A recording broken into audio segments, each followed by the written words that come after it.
We were told by prophecy that Apostle Suleman is not an ordinary human being when the mother was under conception. Okay guys, this very video one-on-one watch right now, so now all about the most popular apostle for social media home and abroad.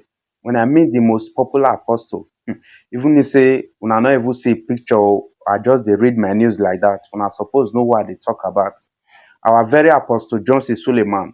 When I know say every time a lot of Nigerians they always they deliberate on this issue, like why be say now only Apostle Johnson Suleman that they always the one attack, that they accuse of sleeping with different women, that they accuse of this, that they accuse of that. A lot of people not really understand. Una grab. He papa, your father will be like say man, he born, he don't finally come expose them today. Guys, this one not be joke. I watched this video, because now the first time when I take see Apostle Johnson Suleman, even face camera they talk. You understand? The man no they really they show himself like that. Well guys, this video now long video and be like say me right now not go like to waste on our time. Me could just watch this full video. Meanwhile while watching, I bet me could just help me like, share, comment, so that Facebook and YouTube go help me recommend them to more people. Love you all guys. I go leave una here right now. I go see you now for the next update coming out soon. Respect, one love guys. We were told by prophecy that Apostle Suleman is not an ordinary human being when the mother was under conception. There will be no antenatal or postnatal clinic for him. I was shocked. Carried this pregnancy for 10 months. She never visited hospital. She stick to the prophecy. I was afraid. I'm an Auchi man. When the mother was due, early in the morning, between 4 or 5 a.m., I took her to the family house so that if there's any eventuality, she'll be able to have told them how it all came about. I took her there. I came back home. I have my age mate. His name is Papa. He was always in my house, particularly weekends, because he know my wife to be very, very accommodating, and that nobody come visiting and leave the house without smiling. This guy came around 9 a.m. I was reluctant to tell you. I said, where is madam? I called him and said, Papa, I no longer want to hide it. My wife is under labor. He said, and you are here? Let's go to the hospital. I said, Papa, you cannot understand. She's not in the hospital. He stood up and said, where? Or are you just wanting me to go? I said, my wife is under labor, but not in the hospital. But he forced me, say, let's go to see where she was going to give birth. We were standing under a coconut tree when a woman ran out of the room. I said, Oga, congratulations. Your wife has given birth to a baby boy. I was very happy. I was to zoom off. Papa held me by my trouser, my friend. He said, look, I have been with you this morning, I'll be suffering with you this morning. So name that child after me. So on the 3rd day of his delivery, the 3 women came with Apostle's mother. One of them unveiled Apostle. One said, the head is different from the senior one's head. My wife said, as you see that head, so it's full of books. Then one of the women said, a professor. His original name, even right from kindergarten, is Papa Imodu Sule. Right from kindergarten, this boy was, in fact, dusting everybody. Apostle, that people say that these days, that he hates victimization and is very, very outspoken. I was the first victim of his attack, because when he was in primary 3, he wrote me a stinker. He just wrote a paper. The title of that paper, Letter to My Father. He said, my father, because I was in the other side. He said, he want to draw my attention to one thing, that the line that belongs to Prophet Muhammad did not.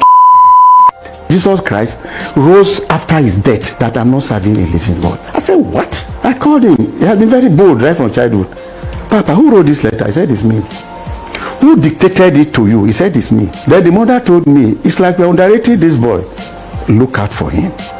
I still remember vividly what the mother said on that occasion. So after primary school, I went to bring 2 of them to Auchi, get them enrolled in a secondary school. Then I now told them to be reading Arabic in my junior brother's house, because that one is a Malam. Instead of going to read Arabic, this boy Apostle, Papa as he was then known, we go to my father's house and be trying to indoctrinate the children into Christianity, that they should not follow their father who was not serving a living God. I called Apostle. I said, Apostle, I've already sent your senior to Spain. I'm planning to send you to US. Never uttered the word. After 2 weeks, I said, Papa, I was thinking we jump at the offer. I called you and I told you what I was planning for you. This anything. He said, my dad, It is the only Bible that will take me abroad. I was shocked. I now told myself, it's like a Bible has taken over this boy's life. There had a senior, an uncle then. He had a son, Pedro. He said, Pedro, I know you are very strong-headed. He now instructed his son. He said that Imodusule's son that is trying to bring reproach to our family. Anytime you see him passing, he always passes late. Dispossess him of the Holy Bible so that he will not have anything to preach again. I was not aware that this arrangement was made by him. So between 11, 12, Apostle was coming from Isusa evangelism. I wasn't there, but this boy told me as he was about dispossessing Apostle of the Bible that a heavy breeze, wind from nowhere, blew him off the ground. I now decided to give up because I was tired of trying to dissuade him from facing Christianity. Now, I'm happy over one thing. Everything about Apostle Suleman's life is designed by God. Apostle Suleman got married to Lizzie.